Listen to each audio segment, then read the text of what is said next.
Hello, मैं हूं निष्ठा और आप सभी का वेलकम है मेरे यूट्यूब चैनल पे। यहाँ आप मेरे साथ कई ऐसी कहानियों को सुनते हैं जो आपने कभी पहले से सुन रखी होती है और जो आपने शायद पहले से कभी ना भी सुनी हो। तो अभी जो मैं आपको कहानी सुनाने जा रही हूँ वो मुंशी प्रेमचंद जी की लिखी ब्रह्मा का स्वांग का पार्ट 2 है। पार्ट 1 हम इससे पहले वीडियो में दिखा चुके हैं, अब ये है पार्ट 2। तो इसमें दो पात्र हैं। मैंने आपको जैसे कि पहला बताया था, स्त्री और पुरुष। इसमें दोनों की अपनी अपनी अलग अलग धारणा है जो वो आपको बता रहे हैं। तो इसके पार्ट 2 का हम शुरुआत करते हैं जहाँ से हमने पिछली ये कहानी अपनी छोड़ी थी, वहीं से। स्त्री। स्वामी के ज्ञान उपदेश ने मुझे सजग कर दिया। मैं अंधेरे कुएं में पड़ी थी। इस उपदेश ने मुझे उठाकर पर्वत के ज्योतिर्मय शिखर पर बैठा दिया। मैंने अपनी कुलीनता से, झूठे अभिमान से, अपने वर्ण की पवित्रता के गर्व में कितनी आत्माओं का निरादर किया है। परमपिता, मुझे क्षमा करो। मैंने अपने पूज्यपाद पति से इस अज्ञान के कारण जो अश्रद्धा प्रकट की है, जो कठोर शब्द कहे हैं, उन्हें क्षमा करना। जब से मैंने यह अमृतवाणी सुनी है, मेरा हृदय अत्यंत कोमल हो गया है। नाना प्रकार की सत्कल्पनाएं चित्त में उठती रहती हैं। कल धोबिन कपड़े लेकर आई थी, उसके सिर में बहुत दर्द था। पहले मैं उसे इस दशा में देखकर कदाचित मौखिक संवेदना प्रकट करती अथवा महरी से उसे थोड़ा तेल दिलवा देती, पर कल मेरा चित्र विकल हो गया। मुझे प्रतीत हुआ मानो यह मेरी बहन है। मैंने उसे अपने पास बैठा लिया और घंटे भर तक उसके सिर में तेल मलती रही। उस समय मुझे जो स्वर्गीय आनंद हो रहा था वह अकथनीय है। मेरा अंतःकरण किसी प्रबल शक्ति के वशीभूत होकर उसकी ओर खिंचा चला जाता है। मेरी ननद ने आकर मेरे इस व्यवहार पर कुछ नाक भो चढ़ाई, पर मैंने लेश मात्र भी परवाह ना करी। आज प्रातःकाल कड़ाके की सर्दी थी, हाथ पांव गले जाते थे। मेहरी काम करके आई तो खड़ी कांप रही थी। मैं लिहाफ ओढ़े अंगीठी के सामने बैठी हुई थी। तिस पर भी मुंह बाहर निकलते ना बनता था। मेहरी की सूरत देखकर मुझे अत्यंत दुख हुआ। मुझे अपनी स्वार्थ वृत्ति पर लज्जा आई। इसके और मेरे बीच में क्या भेद है? इसकी आत्मा भी उसी प्रकार की ज्योति है। यह अन्याय क्यों?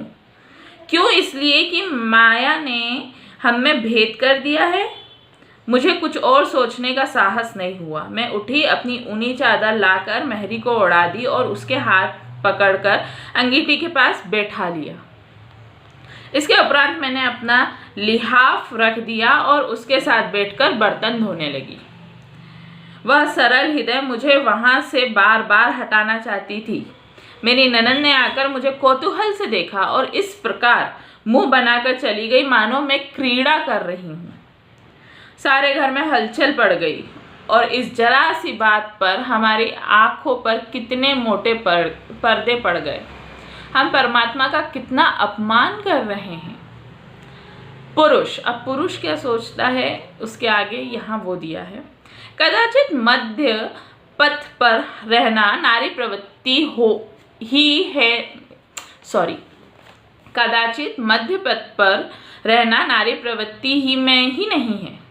वह केवल सीमाओं पर ही रह सकती है। वृंदा कहाँ तो अपनी कुलीनता और अपने कुल मर्यादा पर जान देती थी, कहाँ अब साम्य और सहृदयता की मूर्ति बनी हुई है। उसे मेरे उस सामान्य उपदेश पर यह चमत्कार है। अब मैं भी अपनी प्रेरक शक्तियों पर गर्व कर सकता हूँ। मुझे उसमें कोई आपत्ति नहीं कि वह नीच जाति की स्त्रियों के साथ बैठे, हंसे और बोले, उन्हें कुछ पढ़कर सुनाए, लेकिन उसके पीछे अपने को बिल्कुल भूल जाना मैं कदापि पसंद नहीं कर सकता। 3 दिन हुए मेरे पास एक चमार अपने जमींदार पर नालिश करने आया था। निसंदेह जमींदारों ने उसके साथ जाति की थी, लेकिन वकीलों का काम मुफ्त में मुकदमा दायर करना नहीं होता। फिर एक चमार के पीछे एक बड़े जमींदार से बैर क्यों? ऐसे तो वकालत कर चुका। उसके रोने की भनक वृंदा के कान में पड़ गई। बस वह मेरे पीछे पड़ गई कि इस मुकदमे को जरूर लेना। मुझसे तर्क वितर्क करने पर उद्यत हो गई। मैंने बहाना करके उसे किसी प्रकार टालना चाहा, लेकिन मुझसे वकालतनामे पर हस्ताक्षर करा कर तब पिंड छोड़ा उसने। उसका परिणाम यह हुआ कि पिछले 3 दिन मेरे यहाँ मुफ्तखोर मुकव्विलों का तांता लगा रहा और मुझे कई बार वृंदा से कठोर शब्दों में बातें करनी पड़ी। इसी में प्राचीन काल के व्यवस्थाकारों ने स्त्रियों को धार्मिक उपदेशों का पात्र नहीं समझा था। इनकी समझ में यह नहीं आता कि प्रत्येक सिद्धांत का व्यवहारिक रूप कुछ और ही होता है। हम सभी जानते हैं कि ईश्वर न्यायशील है, किंतु न्याय के पीछे अपनी परिस्थितियों को कौन भूलता है। आत्मा का व्यापकता को यदि व्यवहार में लाया जाए तो आज संसार में साम्य का राज्य हो जाए, किंतु उसी भांति साम्य जैसे एक दर्शक का एक सिद्धांत ही रहा और रहेगा, वैसे ही राजनीति भी एक अलभ्य वस्तु है और रहेगी। हम इन दोनों सिद्धांतों की मुक्त कंठ से प्रशंसा करेंगे, उन पर तर्क करेंगे, अपने पक्ष को सिद्ध करने में उसने सहायता लेंगे, किंतु उसका उपयोग करना असंभव है। मुझे नहीं मालूम था कि वृंदा इतनी मोटी सी बात भी ना समझेगी। वृंदा की बुद्धि दिनों दिन उल्टी ही होती जाती है। आज रसोई में सबके लिए एक ही प्रकार के भोजन बने। अब तक घरवालों के लिए महीन चावल पकते थे, तरकारियां घी में बनती थी, दूध मक्खन आदि दिया जाता था। नौकरों के लिए मोटे चावल, मटर की दाल और तेल में सब्जियां बनाई जाती थी। बड़े बड़े रईसों के यहाँ भी यही प्रथा चली आती है। हमारे नौकरों ने कभी इस विषय में शिकायत नहीं की, किंतु आज देखता हूँ वृंदा ने सबके लिए एक ही भोजन बनाया है।